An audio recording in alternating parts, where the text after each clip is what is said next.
So hey guys, a very good day to you all. In this video, first of all, we will understand the difference between electrolytes and non-electrolytes. And then we will see what are strong and weak electrolytes. And in the end, we will see what is the meaning of ionic equilibrium. I am purposely taking this topic ionic equilibrium at the end because it is necessary for you all to know the basics related to the electrolytes. Otherwise you won't understand the actual meaning of ionic equilibrium.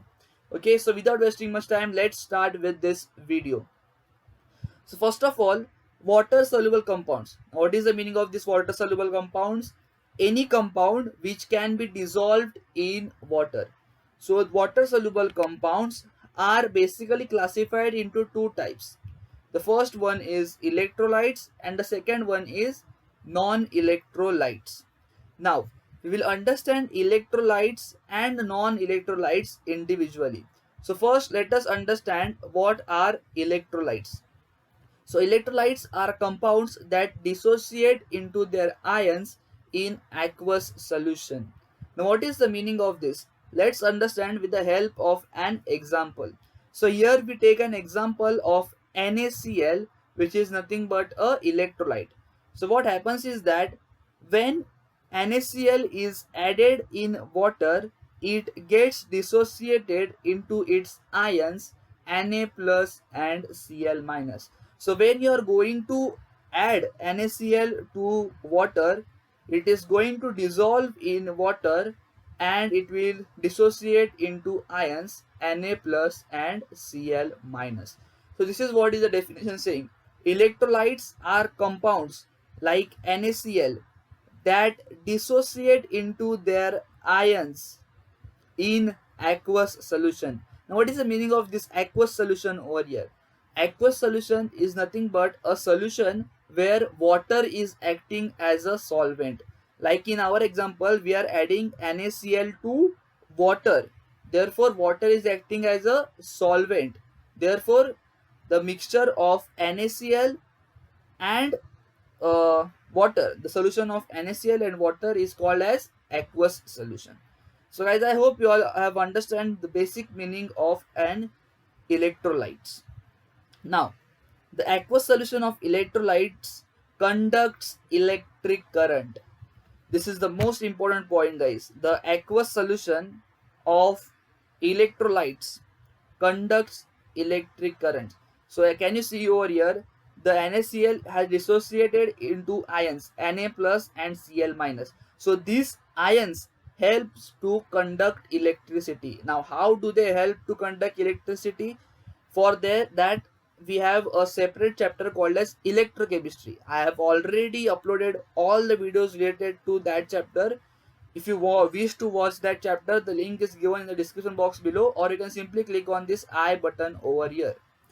Okay, now moving ahead, let us understand now what are non-electrolytes.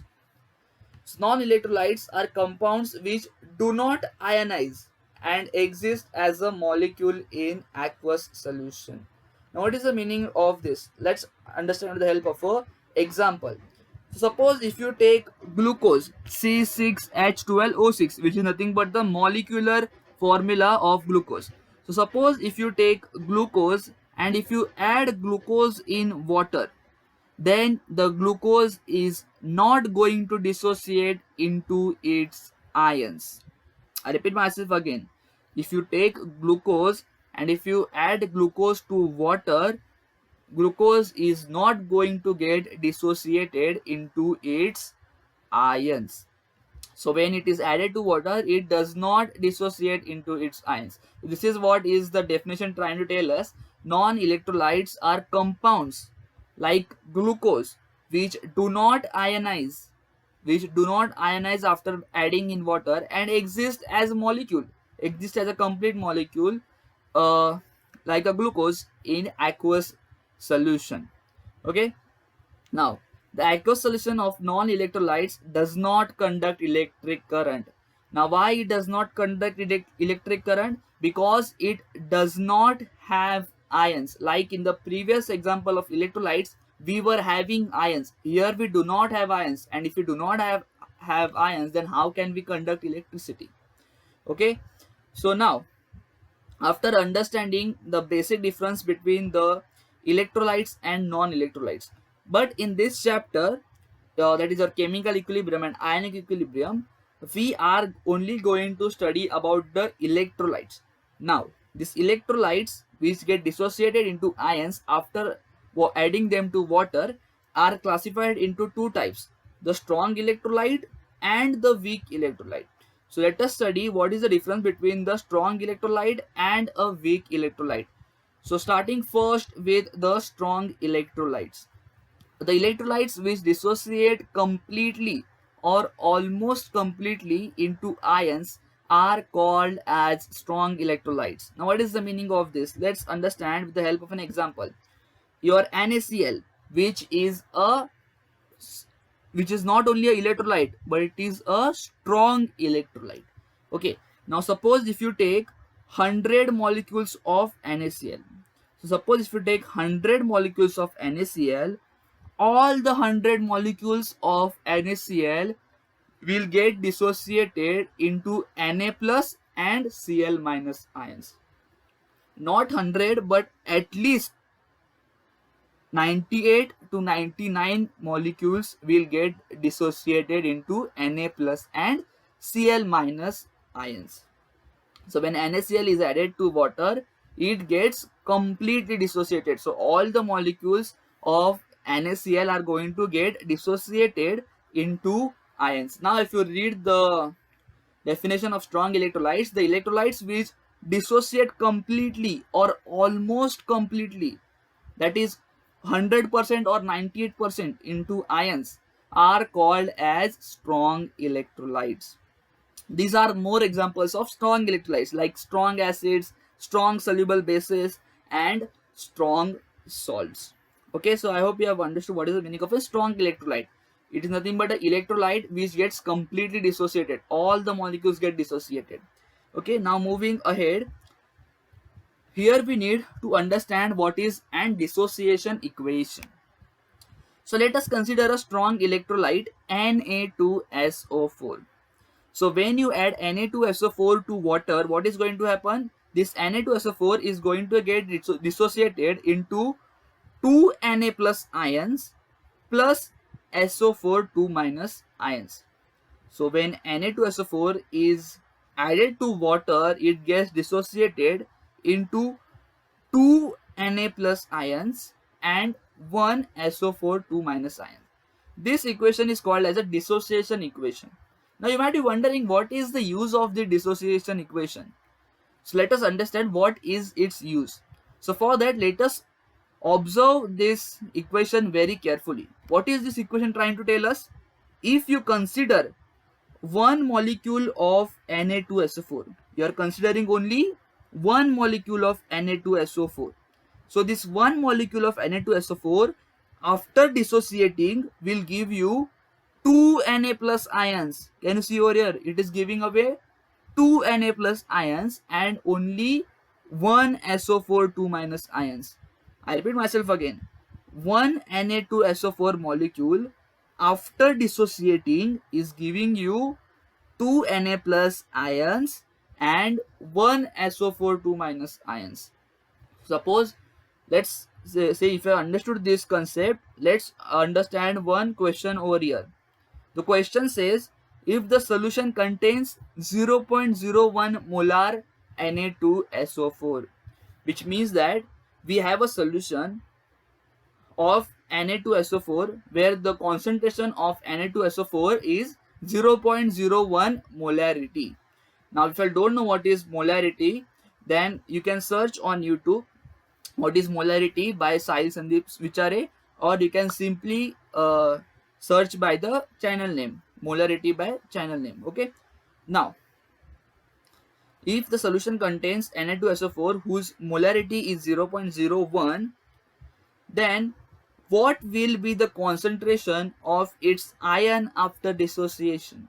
So it is saying that we are having a solution in which we have 0.01 molar Na2SO4, and it is asking us what will be the concentration if it gets dissociated into its ions. So it is asking the concentration of ions, that is it is asking the concentration of Na plus and SO4 2 minus after dissociation.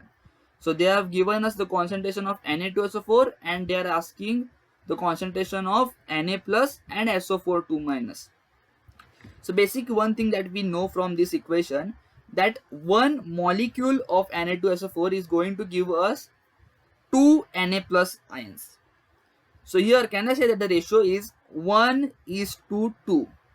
So obviously 0.01 molar concentration Na2SO4 is going to give us 0.02 molar Na plus, because we want to keep the ratio as 1:2. So if you multiply 2 to 0.01, what you are going to get? 0.02 molar concentration. So I hope you have understood this. The ratio is 1:2.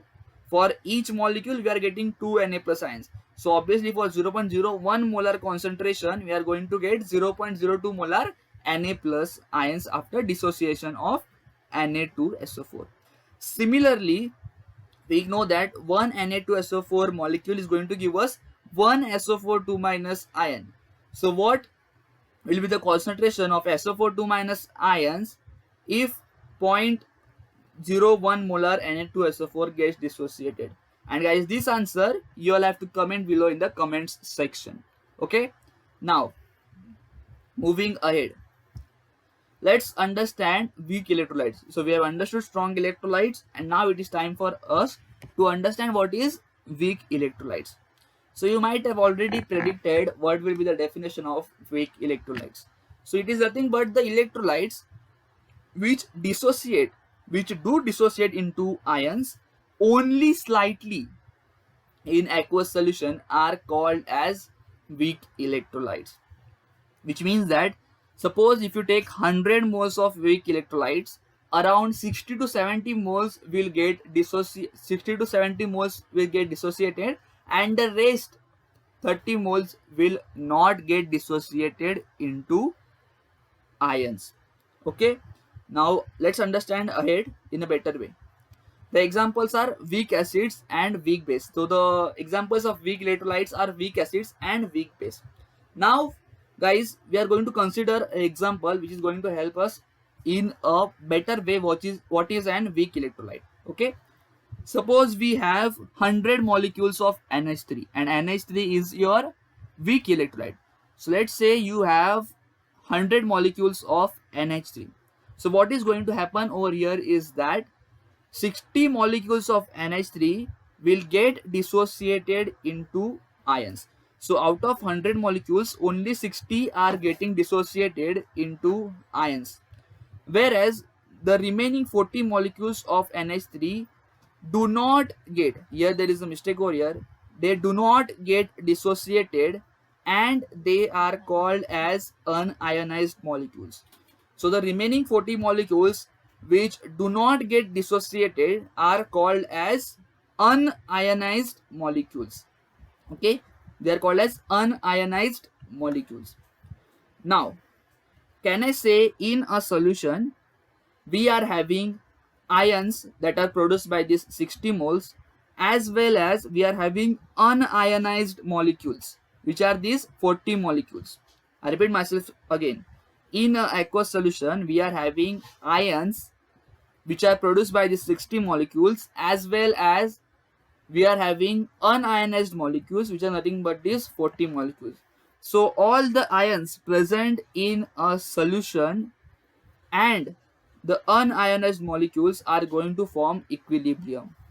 So the equilibrium established between the ions and unionized molecules is called as your ionic equilibrium. So the equilibrium which is being established between the ions, these ions, and the unionized molecules is called as an ionic equilibrium. Now listen to me carefully what I want to tell you all now. See, we have one more topic which is related to this video, which is nothing but degree of dissociation. Now purposely I am making a different video for that topic, that is degree of dissociation, because I want to emphasize on that topic because it is an important topic for your competitive examinations like your CET and JEE. Therefore, I purposely want to make a different video on that is the degree of dissociation. So the link of that topic will be given to you in the description box below. And guys, I hope you like this video. Do not forget to subscribe to the channel, and thank you for watching this video.